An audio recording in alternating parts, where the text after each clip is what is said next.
everyone, welcome back to my channel. My name is DESZREN. Most people call me Des. Feel free to call me whichever. This is part 2 of my LOC Q&A, so if this is new to you, then go ahead and watch my part 1 of my LOC Q&A. If your question was not answered in the first part, it's probably going to be answered in this one.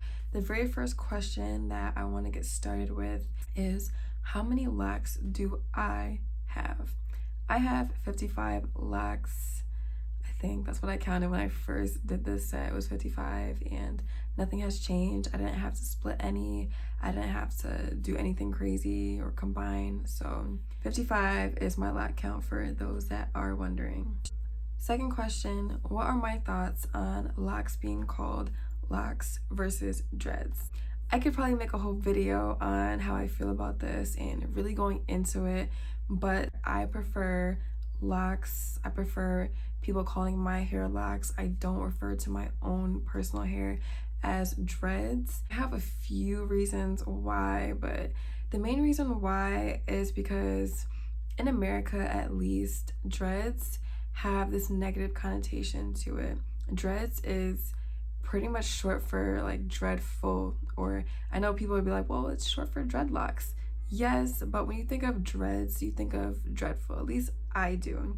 And I don't like that. There's nothing dreadful about locks. There's nothing dreadful about hair, about my hair. Even other people's hair, I say that they have locks. I never call anyone else's hair dreads. And also too, if you do your own personal research, which I invite you guys to do that, because you will learn a lot about the history of dreadlocks and, you know, the Rastafarian religion and how that is just a part of their lifestyle. That's a big reason why I also do not call my hair dreads. It's because there are some people where they wear their hair like that because that is a part of their lifestyle and that is a part of their culture and their religion. I don't follow a religion. I don't wear my hair like this because I follow a religion. I just wear my hair like this because this is how I want to wear it. I can make a whole video about that, and I would love to educate you guys on that too. If that's something that you guys would like me to explain more and go into more detail, please let me know. The next question, it's not really a question, but it just says everything about dyeing locks. So I'm not big on dyeing locks, mainly because when you have locks, your hair is already in this state where it's a very low maintenance style.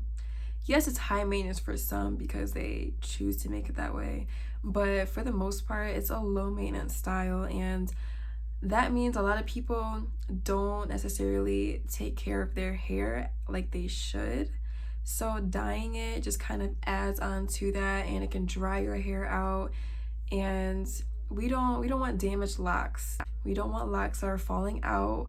We don't want locks that are, you got half of it one length and then the other half a complete different length. If you are gonna choose to dye your locks, go with the most natural way possible, or if you can find vegan dyes, do that, or just keep doing your research. Don't just say to yourself one day, okay, I'm gonna dye my locks today, and then you go to Walmart and get some box dye.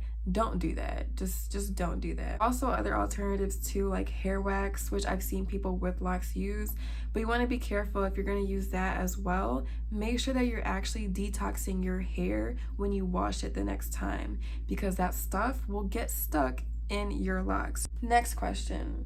How are locks supposed to feel when they are moisturized? My personal experience from doing my hair and doing other people's hair as well, your lock shouldn't have like a dry feel to it. Yes, it's gonna be a coarser texture because it's matted, knotted hair, which is fine and expected, but your hair should not feel crumbly or just dry. Like, you know how dead ends feel when your hair is like a loose natural, or if you've ever felt someone's hair where their ends were dead, your lock should not feel like that. They should have some level of softness to them. A lot of people, their locks, once they're mature, they will feel a little bit harder, like more dense, I should say, which is fine. So don't think that is your hair being dry when it feels hard like that. Or some people that use wax in their hair, they might feel that too, like lumps of wax in their hair. That's not good. You should, you know, detox to get that stuff out. Even then, that's not an indication that your hair is necessarily dry. Basically, your hair should feel hydrated. If you know how your hair feels when it's dry, it should not feel the same exact way once you've moisturized your hair. So you want it to have some kind of softness to it, but it should not feel like your locks are about to crumble between your fingers. Next question is, what do I use as motivation to stay on my lock journey? One thing I keep as motivation is that I really want my hair to be long, like swinging long. My goal length is at least touching the top of my ass. That's just what I want. And I knew that when I started my lock journey, and being a loose natural, it takes a very long time to see the difference in length in your hair. And I knew once I started my locks, I wasn't gonna be in my hair a lot. I wasn't gonna be doing crazy stuff with my hair. And I just knew that I was gonna be giving myself an opportunity to see my hair truly grow. That's probably my biggest motivator, if I'm being honest. I follow a lot of women and men that have locks, that have been on their lock journey, just started their lock journey, just all different stages of their journeys. And that's a huge motivator as well, because you're not in it alone. I'm sure most of you guys feel the same way when you watch my videos and you guys are around the same time period as me too. It's like, oh my gosh, like I found someone that, you know, they're 4 months into, or their hair looks just like mine. And then you get to see their journey progress too. So it's really cool because yes, you're in your own journey, but you get to see other people's journeys as well, and you get to see their hair flourish, and you know that your hair is gonna get to where you want it to be one day. And it's just nice because it's like a community. Just like you have the natural hair community, well, within that is a lock community, and it's just such a loving and inspiring community to me. I feel like I've never gotten this kind of energy and love from like the loose natural hair community. Once I started my locks and I started talking to more people that had locks, following people, interacting and engaging, I just felt like this overwhelming amount of love and support. The next question is, do you think you can avoid shampoo or conditioner if you dilute it over time?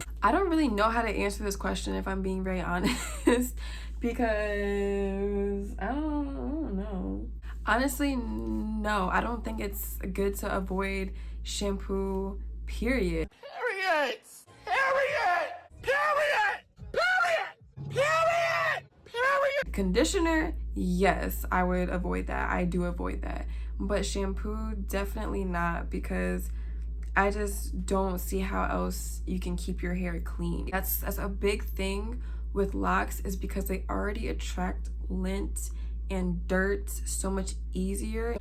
I just don't think it's good to avoid shampoo at all. I don't really know how to thoroughly answer this question. I know for some people it is best for them to dilute their shampoo or conditioner if they choose to use conditioner. If you are going to use conditioner, I would definitely recommend diluting it, because conditioner tends to be much thicker than shampoo and can just get trapped in your hair a lot easier.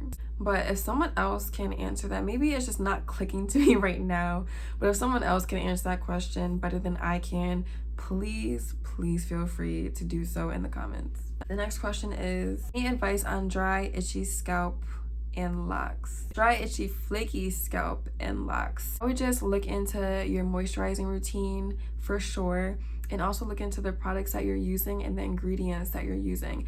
One day I'm gonna make a video on different ingredients and things to look out for in products, because I feel like that's also a really common question that I get a lot with people with dry scalp.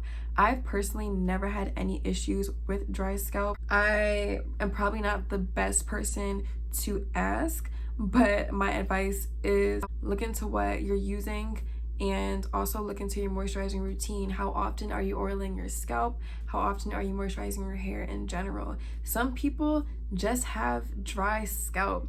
It's sad to say, but that's just how it is. And some people just really have to moisturize every single day. So you might just be one of those people. Next question is, how long should I wait to retwist my baby locks? I always say to wait at least a month. Any sooner, I feel like you're running into the risk of thinning locks, and that's not good, especially depending on the size of your locks as it is. If you're retwisting constantly, that's just going to damage your locks in the long run, which I'm sure you don't want. So what I am going to say is to wait at least a month to retwist your hair. Next question is, how do I feel about sea salt rinses, and do I think they work? So what's crazy is I was looking this up one day, I was watching videos on it, and I'm like, maybe I should try this, maybe. So I went and got the sea salt. I got a special little spray bottle just to use only for that, and I never did it. I never did it because I felt like with my moisturizing routine and how often I wet my hair, I truly did not need to do that in order to see a difference in how fast my hair locked. And also some people were saying that they ended up getting huge flakes from that and their scalp was super dry, which makes sense because it's salt. And I personally just don't think that salt belongs on your scalp. I know a lot of people swear by sea salt rinses, but it is something that I will probably never, ever, ever do with my hair. I was just telling you guys, I don't have issues with dry scalp and I don't want to start it up. So that's something that I will not be trying. Do I think it works? Maybe. I don't know. For some people, it sure does. But for me, we will never, ever know. Next question is, would you stay black or dye them, as in my locks? Now, my hair is actually not naturally black. It's dark brown. I know it looks black, but I promise you it is dark brown, especially in the sun. But if I do dye my hair, it is gonna always probably be black. That's just how I like it. Even as a loose natural, I dyed my hair black multiple times. I just like the darker look. I just feel like it looks better on me. So I will probably dye my hair black pretty soon, actually. Next question is, how can you tell if you should interlock your 2-month-old locks? That's really a personal choice. I would never interlock my hair, but some people also swear by that. But if you're someone that works out a lot, sweats a lot, or you swim a lot, or you just do things where your hair is gonna get wet and you run into the chance of it unraveling, then maybe interlocking would be better for you compared to just palm rolling your hair or just simply retwisting your hair, because when you interlock, your new growth does not unravel. So if that's something that you want to do, then by all means go do it. You know, people that have interlocked, ask questions. Don't hesitate to ask questions. Y'all don't hesitate to ask me questions. So be the same way when it comes to other people and you know that they have interlocked their hair in the past or they're doing that now. Or you can also just reach out to a stylist or a loctician, someone that would have that experience and know a lot better too. Next question is, how young is too young to start locks in my opinion? I don't think you should be locking someone's hair until they're old enough to make that decision, unless it is a part of your religion or your lifestyle, your culture. That's much different. That is much different. But if you're just like me, where you lock your hair because you want to and then you want to lock like your kid's hair or something, I would wait until they're old enough to make that decision on their own, because it's not something that you can just undo with a snap of a finger. I can't really say how young is too young, but until they can develop their own opinion, their own decision, then I just would wait until then. This question is like 4 questions in one. So I'm just gonna go one by one to avoid confusion for myself. Okay, my 2-strand twist starter locks are splitting at the root. Is this normal? Yes, it is normal. How do you combat this? Now, when it splits at the root, that's much different than it splitting at the length of your hair. When it splits at the root, you can just retwist the next retwist, and it should be okay. If you're doing things to cause it to unravel very quickly after your retwist, of course, you're gonna notice that it's gonna take much longer for it to actually lock together. The next part is I have loose hair that has escaped the twist around the perimeter of my hair, where it's the thinnest. Is this okay? This is normal, but I would just say, because the next question says, should I take them down and retwist? I don't think you should take it down and retwist at all, because that is pretty normal, especially if you're very, very early on. Your hair is gonna do that. You're gonna have a lot of loose strands. You're gonna have a lot of frizz going on. So I don't think that that's not normal at all. It said, or is waiting for my next retwist a better option? I think waiting for the next retwist is definitely the better option, because you should be able to just wrap the hair around and hopefully it will stay. If those hairs, those loose hairs around the perimeter of your hair are shorter, those might just be your baby hairs. And honestly, I would not recommend like putting your baby hairs into your locks, because that can cause even more thinning. If it's already a thin area, that can cause more thinning and breakage, and it can also cause your hairline to recede. I would wait till the next retwist. But also, when you are retwisting around the perimeter, make sure you're not doing it super tight, because we don't want no traction alopecia or anything like that. So just be very, very gentle with that area of your hair. Next question is, what are your hobbies? Are they hair related? Y'all, I'm too busy to have hobbies. Truly, I am. This is my hobby. If I'm being honest, this is my hobby. Making videos, doing my hair, doing other people's hair, that is my hobby. I guess another hobby that I just haven't done it in such a long time, is photography. I actually have a photography page on Instagram that I'm not even active on, but if you guys want to check out some of my work, I'll put my app somewhere over here. It's Photos by Des, so you guys can check that out if you want to see some of my work. It's very old, not very old, but it's older, so you guys can check that out if you want to. Next question is, how much retwisting is just too much? I started retwisting once a month, but I'm not sure if that's too much or just right. Also, any advice for people who suffer from centrifugal, centrifugal C-section. I'm not even gonna try to say that word. I don't want to embarrass myself, but it's a form of alopecia. When I was a loose natural, I would get random small bald spots in the center or left center of my scalp. Since starting my lock journey 5 months in, I haven't experienced it, but I chalk it up to me leaving my head alone. I feel like retwisting any more than that, you're running into the risk of your locks thinning. Unfortunately, I am not super educated on alopecia, but I would honestly love to make a video for people that suffer from alopecia once I do more research or talk to more people that have experienced that or do experience that, because that's something that I know a lot of people, especially African American people, suffer from. So that's something that you guys would want to see, or if I have people that are interested in seeing that or suffer from alopecia, please let me know. And I would also love to talk to you too about that, to learn more about it as well. So let me know in the comments, or you can also find a way to DM me, message me, whatever you want to do. The next question is, if you want / have children, which I don't have children, in the future, do you plan to lock their hair? I would love to lock my children's hair if I ever do have children, which would be awesome. Of course, I would wait until they're of age to make that decision for themselves. And of course, I'd want to educate them as much as I can on it too, so they know what they're getting themselves into. A lot of people where they lock their children's hair very young, that person ends up not even knowing what their loose natural hair looks like, not knowing how to maintain it, not knowing how to take care of it, and the curiosity takes over and they end up either cutting their locks off or combing them out. I wouldn't want my child to feel that way, so I would just wait until they're old enough to decide for themselves if that's something that they want to do. Next question.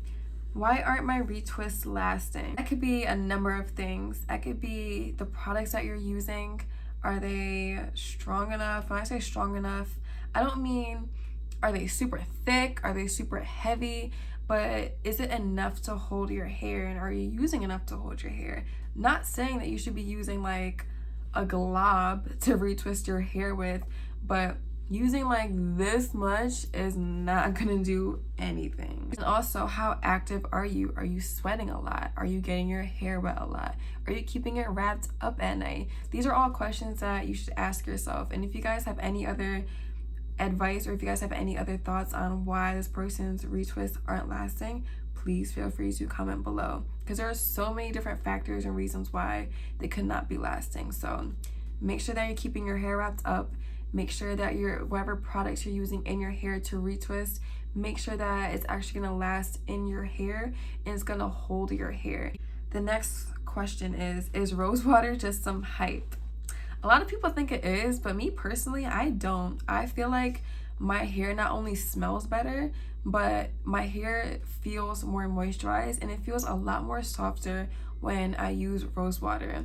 But also too, not everyone uses just straight rose water. There's so many different brands, so many different products that claim that they're rose water, but if you turn the product around, look at the ingredients, it's not just rose water, and rose water won't even, or rose extract won't even be like the first ingredient in it. So of course you're not even getting all the benefits of it if you're not using straight up rose water, or if you're not making the rose water yourself. So those can be factors as well for some people that they say it just does not work for them. Me personally, I don't think it's some hype.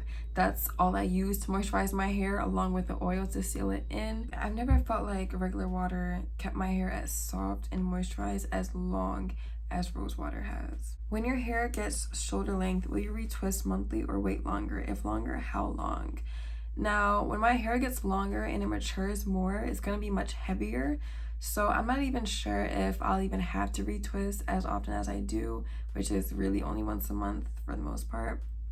But it really just depends, honestly, where my hair is at, what my life is like at that time. But I'll probably continue doing it monthly, because the longer my journey goes on, the more I like how my hair looks when it's freshly retwisted. So I'll probably keep it with retwisting once a month. My hair is already super frizzy and has loose strands. I just wanted to know if I should restart, or if it's okay that I'm experiencing so much frizz this early in the journey. Yes, that is okay. You do not need to restart your journey unless you truly want to, but the loose strands and the frizz is completely normal. I would take my hair down, but it's super cute right now.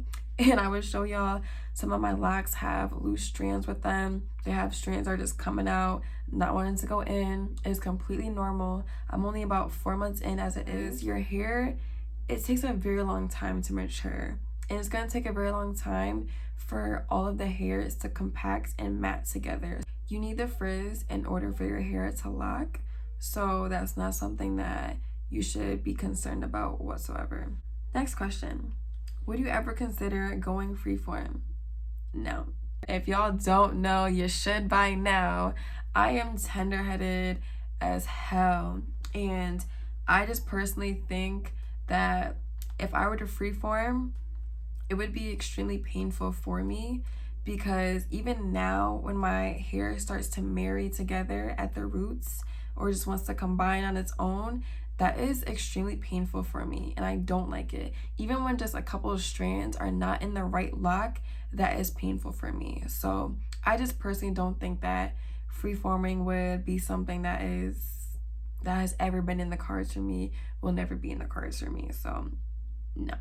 This is the last question. Ooh, ooh, ooh. I'm gonna be getting locks in a few weeks. I've been doing research, yay.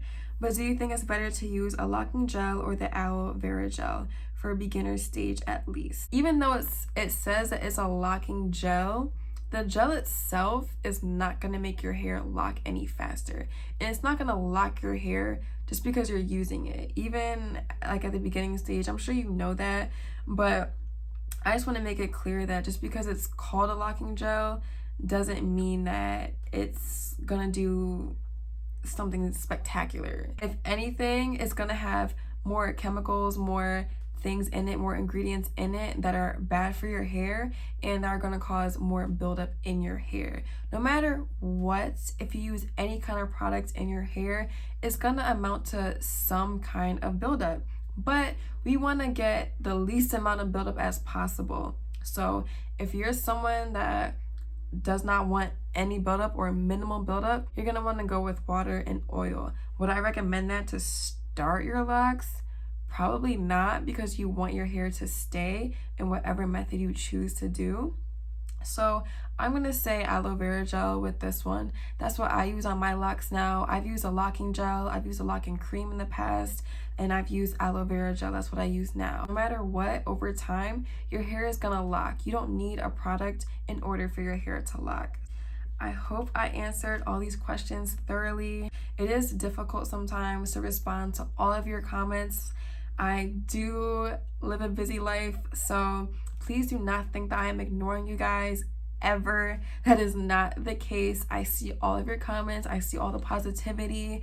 I see all the love and the support, and I can't thank you guys enough for that. I just reached 6K subscribers on here, which is unbelievable. The amount of subscribers I've gained like the past year is just mind-blowing. But thank you guys so much for everything, and I'll see you guys next time. Bye guys.